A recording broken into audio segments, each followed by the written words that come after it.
Eu queria trazer uma decisão da Igreja Católica que permitiu formalmente que padres distribuam bênçãos a casais gays. Um documento publicado nesta segunda-feira descreve a mudança radical na política do Vaticano, insistindo que quem procura o amor e a misericórdia de Deus não deve ser sujeito a uma análise moral exaustiva. O documento do Escritório de Doutrina do Vaticano se baseia em uma carta que o Papa Francisco enviou a 2 cardeais conservadores, publicada inclusive em outubro. Na resposta preliminar, o pontífice sugeriu que tais bênçãos poderiam ser oferecidas em circunstâncias específicas, se não fossem confundidas com o ritual do casamento em si. Para começar a repercussão desse assunto, temos Miriam Spritzer, direto dos Estados Unidos. Mi, seja muito bem-vinda. Como é que você viu aí essa decisão da Igreja? Bom dia a todos, bom dia ao nosso público, aos meus companheiros de bancada aqui.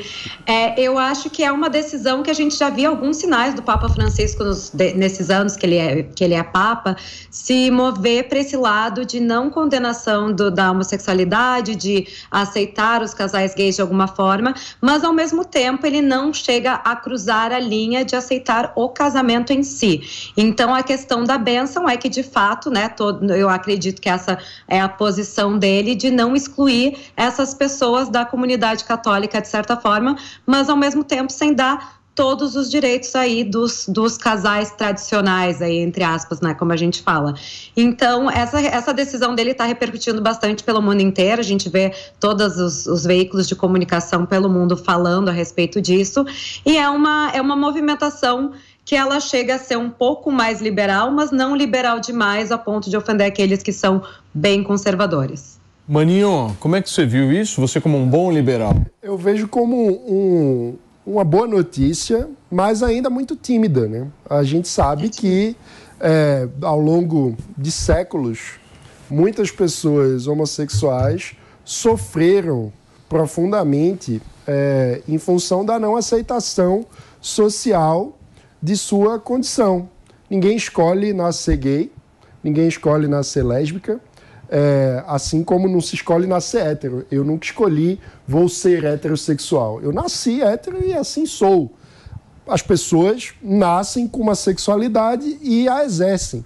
Então você punir alguém por um ato que no fim não é uma escolha da pessoa, é uma condição natural, é muito triste, é algo, enfim, que causa sofrimento e que não tem sentido, né?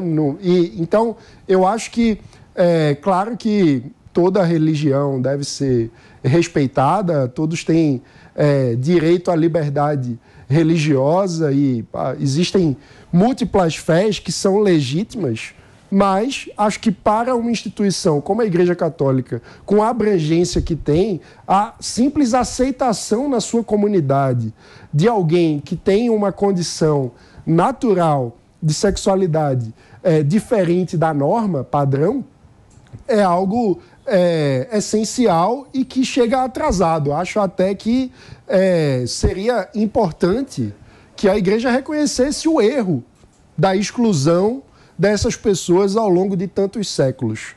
Então, acho que é um avanço, mas é um avanço muito tímido diante da necessidade que nós precisamos de aceitação na sociedade. Tá chegando agora a nossa Júlia Lucy por aqui. Eu quero muito ouvir a sua opinião sobre esse tema, Ju. Bom dia. Primeiro que a gente precisa separar o ambiente religioso do ambiente do Estado civil, da sociedade como um todo.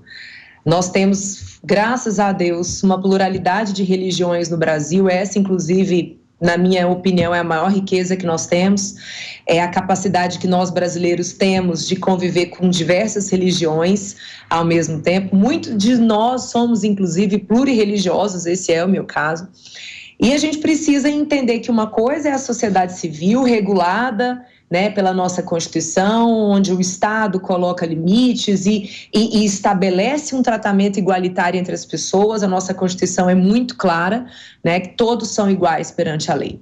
Outra coisa é o ambiente religioso, e as religiões se regem por seus escritos. Eu não vou entrar aqui numa análise da Bíblia, não sou capacitada a fazer isso, mas nós temos a doutrina católica, a doutrina neopentecostal, nós temos a doutrina protestante baseada nos textos bíblicos, e é a partir dessas interpretações que as igrejas estabelecem suas regras.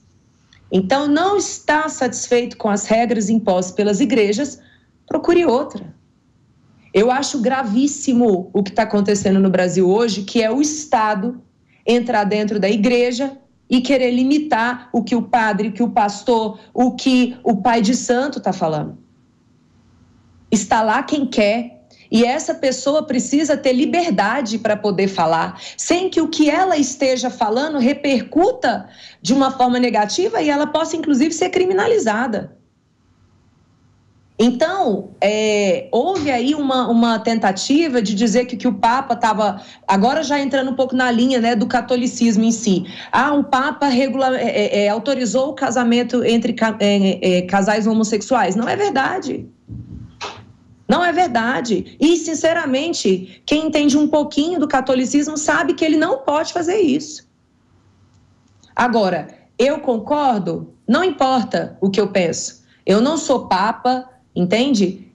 Não fui escolhida para definir a ideologia, a teologia de uma religião, mas o fato é que, dentro da Igreja Católica, existe o respeito à Bíblia, e a Bíblia deve ser lida e interpretada. Quem concorda fica, quem não concorda sai. Olha, gente, são 11h08. Para contextualizar esse documento que foi divulgado ontem, esse é um documento resposta a um outro documento que foi divulgado pela igreja em 2021, que tinha um outro tom, PP, um tom que realmente não concordava nem com as bênçãos promovidas a casais gays. E as bênçãos a gente precisa dividir em duas, né? As bênçãos que são litúrgicas, que aí a gente está falando de casamento, estamos falando de missa, de novena, isso é uma coisa. Ou seja, seguem um ritual muito claro, que tem todo um procedimento. Isso é um rito que não foi alterado. Agora, essa resolução toca nas bênçãos espontâneas, porque qual que é o fenômeno que acontecia, o PP? E há vários relatos disso, e acho que a Igreja Católica fez muito bem de avançar nesse sentido. Ela conseguiu, de alguma forma, simplesmente fazer com que uma pessoa que fosse rejeitada dentro de uma igreja tivesse agora uma certa liberdade para poder chegar lá, e o próprio padre tenha mais liberdade também de poder recebê-la sem nenhum tipo de restrição. É simplesmente isso. Para fechar.